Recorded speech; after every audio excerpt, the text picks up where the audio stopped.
If you want to lose fat fast, listen up, because I'm about to show you how I went from 82 kilos to 77 kilos, losing an average of 1.2 kilos per week for the last 4 weeks. Make sure you guys stick around for the full video, because I'm going to be giving you guys an extremely important bonus tip right at the end. What's up everybody, welcome back to the channel. And just before I jump into this video, I do want to preface that this method of fat loss is not for the weak-minded. This is for people who love bodybuilding, they love the lifestyle, and or they have a strong willpower. Now this video is based off the Aggressive dieting video by Joel Twinham, or TNF. TNF is one of the best people to go for lifting advice based on science. So with all that being said, let's get into today's video. So as I said, I am down 5 kilos in 4 weeks, losing an average of 1.2 kilos per week. And one of the biggest questions I get from people is, aren't you concerned about losing muscle if you lose over a kilo per week? The answer is no, as long as you follow what I'm about to tell you to the T. If you are inconsistent and you don't follow these protocols properly, you will risk losing muscle, but if you follow everything that I say, you will be just fine. Now this is all going to come down to 3 or 4 things. Number one being your mindset. The reason why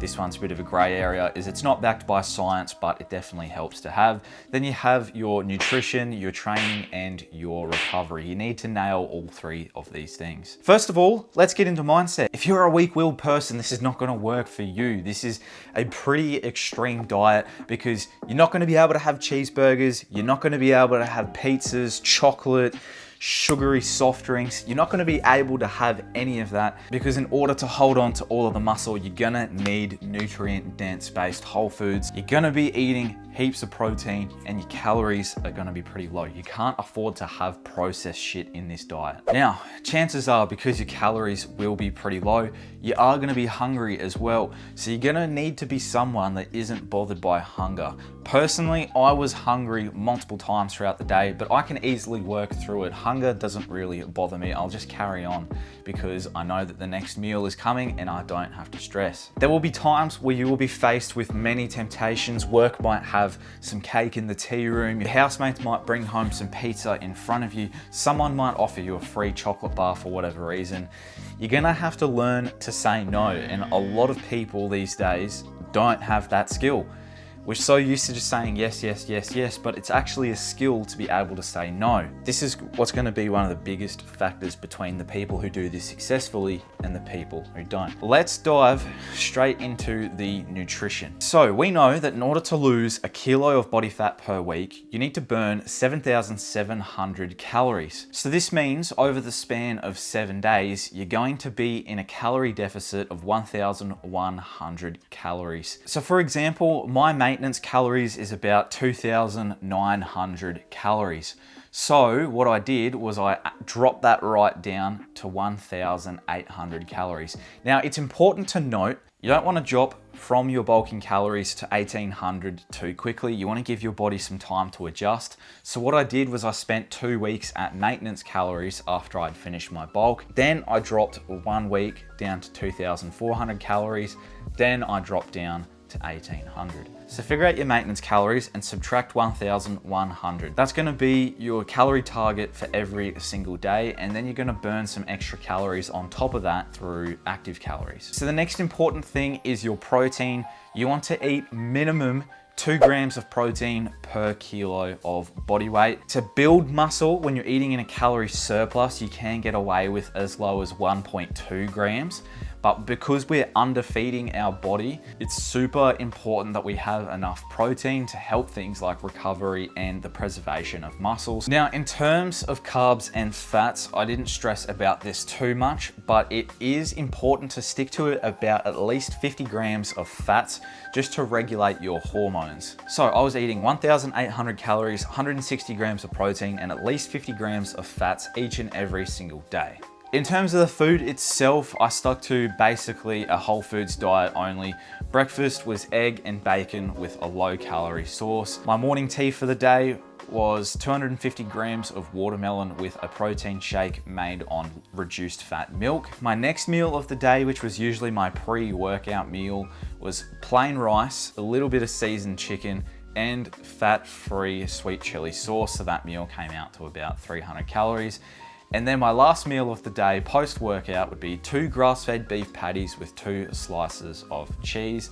All of this came out to about 160 grams of protein and 1800 calories per day. So that's the diet out of the way. Now for training. Biggest misconception people have when switching from a bulk to a cut is that they think they need to drop the weight and up the reps. This is actually incorrect. I recommend training the exact same way that you were when you were bulking to your cutting, because you want to keep the stimulus as close as you can to what it was when you were trying to build muscle. If I'm repping out an 80 kilo bench press for 10 reps on the bulk, why would I then lower the weight and then reduce the overall stimulus that I'm trying to place on the chest? So that was pretty much it. I kept my exact same split. I kept my exact same intensity. I kept the weights the exact same. All I did differently was kind of increase my cardio, and I made sure that there was at least 8 hours in between my cardio and my strength session to allow for maximum recovery time. Now, it is also important to mention whatever meal that you have the highest amount of carbohydrates in, I recommend you eat right before the gym. Because we are now in a pretty aggressive deficit, it is important that we still keep some carbs in our diet in order to give us enough fuel for each session. In terms of cardio myself, I actually didn't do any running and I didn't do any high impact form of cardio. I stuck to what they call LISS cardio, low intensity, steady state, literally just walking. A lot of people think that they have to be marathon runners to lose weight, but they don't. All I did for that 4 weeks was walk everywhere, and I walked a little bit more, and then I ended up dropping 5 kilos in 4 weeks. So it doesn't have to be overcomplicated. You don't have to rep out supersets. You don't have to do crazy high intensity circuits. Literally just have to start walking. Right, so that's training and nutrition basically all covered. The third and final thing is your recovery. And this is super important because you're now underfeeding your body its required nutrients. You have to make sure that you are giving its best chance to actually recover. So this means sleeping 7 to 8 hours per night and making sure that you're trying to get those good quality hours as well. Not just being in bed for 8 hours, but actually reaching a good deep state of sleep.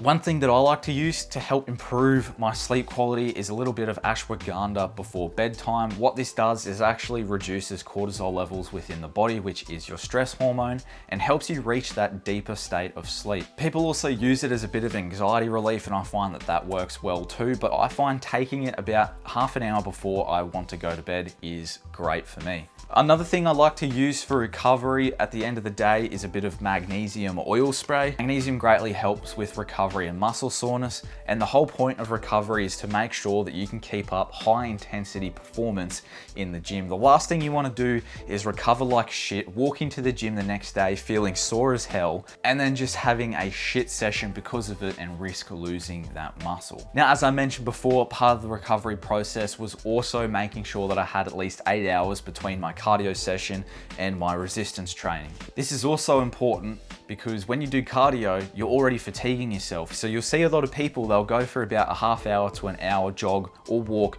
before their gym session, but all you're doing is actually just reducing your energy that you have for your resistance training and leaving gains on the table. So that's pretty much it. It's not overly complicated, but it is difficult. It's a bit of a mental game. So I'm eating 1,100 calories in a deficit each day, at least 50 grams of fats, 2 times my body weight in protein. I'm still keeping up the same level of intensity in the gym, making sure there's 8 hours between my cardio and resistance training. I'm sleeping 7 to 8 hours per night, supplementing with things like magnesium oil and ashwagandha. And most importantly, not giving into temptation and just having the ability to say no and push through those difficult times. At the end of the day, this phase is only going to last between 4 to 6 weeks. You are majorly underfeeding your body, and if you continue for any longer than 6 weeks, you might start running into hormonal issues, and then you really do risk underfeeding your body and losing some of that muscle that you built. All right, and now for that bonus tip.